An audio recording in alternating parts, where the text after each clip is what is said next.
Thanks for coming. A couple quick comments, and I'll answer questions for you. Number one is 12 noon, 90-plus degree heat, and I saw every seat filled, and I'm just speak on behalf of our team and our coaches. That's a wow.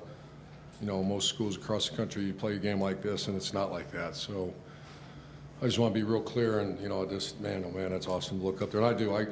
I counted them. I just think that's, and our team talked about that for a few minutes afterwards. So I speak on behalf of our players, saying thank you for our support. I'll answer your questions for you. Far left, Ari. Urban, Dwayne had a pretty good, right over here, a pretty good chunk of playing time today. Was wondering, it seemed like he had some zip on his ball, looked pretty good, then he had that pick six. Can you just give an evaluation of how you thought he played overall? I hate to do that because I'm usually wrong until I watch the videotape, but I think it was good to get Joe in there too, but I think Dwayne played pretty good. That's inexcusable. So I mean, threw it right to the guy. So obviously it's a young player as a freshman, and they got to grow through that. And Joe didn't come into the game till at the very end, and he's still about 90%, and so like you couldn't even take a snap at the end. Then, but he's such a warrior. At the end there? No, it's the same injury, broken hand. But like, did anything like aggravation or anything? Because it looked like he came off. No, he's one of those guys that he won't tell you he's hurt. You know, he tries to, you know, he has a broken bone. They're saying don't throw it. I'm looking over, he's throwing like the week after he hurt it because he's so tough. So he's just being cautious. Far right over here, Clay. I don't know if you concern yourself with this kind of stuff, but now that Dwayne has proven he's pretty good, but he's not immortal, do you think the fan base would be more accepting or less critical of JT, and does that matter? Well, I started the press conference thanking our fan base for being there, but I'm not going to take a poll and ask them. That's out of that, you know, not being disrespectful to our fans, but yeah, quarterback's a tough position. He needs to continue working. I'm very, you know, he doesn't throw that darn ball in the coverage like that. Very pleased, but he's got work to do. But you can see the talent. Far left over here, Dom. Urban, you wanted to see improvement out of your offense.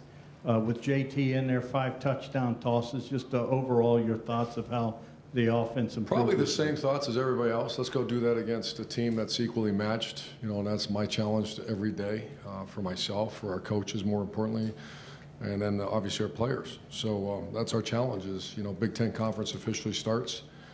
And but we also understand you're seeing a bunch of receivers. There's 6 of them that 7 different people caught touchdown passes. Correct. And that's, you know, that's pretty neat to see that happen. And I want to say the ones that caught really had few to begin with as we started the season. Paris didn't have any, right? I think Terry McClory made a couple. You know, Ben Victor maybe had 1. And so you're seeing some growth right now. Third row right, Rob. Urban, following up on that, is this hard to get like a strategic breakthrough when you have a game like when you can do whatever you want that first half, or is this more confidence builder for everybody?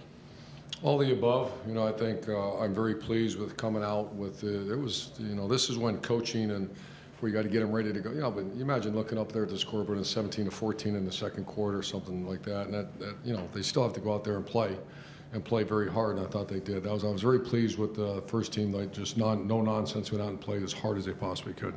Front row left, Tim. Urban, C.J. Saunders getting that touchdown pass, that catch too. I mean, he's coming on and on. It looks like in the receiver rotation. Just what's your thoughts on him and also he's Rashad? Actually a good player. He's you know, his body. You wish we could you know, do something to get a little stronger and more, you know, more strength because he's really a good little player. He's just not very big. We got and Coach Mick's working hard at that. Rashad Berry, very talented guy that is coming and coming and coming. You know, I wish it happened yesterday, but you can see the talent. He runs through people, but then he laid it on the ground on one time going in. So a very talented guy that I love his attitude though right now. Front row middle, Austin. Urban, I have a football question, but first, before the game, it seemed like you had a really special moment with your grandson and your daughter. I just wondered, you know, what that meant for you to have him out here today.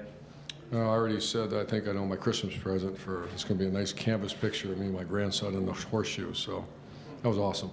And these guys that Tim mentioned with Saunders and Berry, and you know, JT wasn't throwing to them as the second half of the game, but do you envision that those two can take what they did and then be a bigger factor in that rotation for you? I think for sure Rashad Berry can. I just, once again, CJ's got to, you know, you can't be a hood ornament, and that means you have to be able to block, you have to be able to do all the things. You know, we've had that trouble before with the smaller guys, you know, they can't play. And so his issue is, can he get strong enough to play at this level? Because he's got the shake, he's got the hands, he's got the courage, he's got the go-to or will to, but he's just got to get stronger. And final question, far left, Doug. Urban, you guys attacked the perimeter so much with the bubble screens last week, and now this week JT was hitting some throws in the middle of the field, in the heart of the defense. Excuse me, all right? Okay, I'm sorry. It's all right. Is that a reaction? Did you see UNLV react to what you guys did last week? Maybe try to take that outside away, and it opens other things up. Well, a lot of those were still bubbles. The middle, if you can see, that's actually a concept where the bubble screen, and then you can see number 2 coming in there. And so if they start jumping the bubble, we have compliments off that. So I like the where you were starting to do, and I think Kevin and Ryan Day are doing a good job making sure it's compliments to things that we do well. And I'm sorry, Coach, one last question. Bill? Urban, how concerned are you about the defensive pass interference calls? Very concerned. Terrible. That's awful. And also, just kind of a game like this, what's the greater significance of this? What do you take from this, good or bad, from this game? Fast start. We got some young players, the necessity to play in front of 110,000 people, and I take a lot of positives out of it as you get ready for conference play. Thank you. Thank you very much.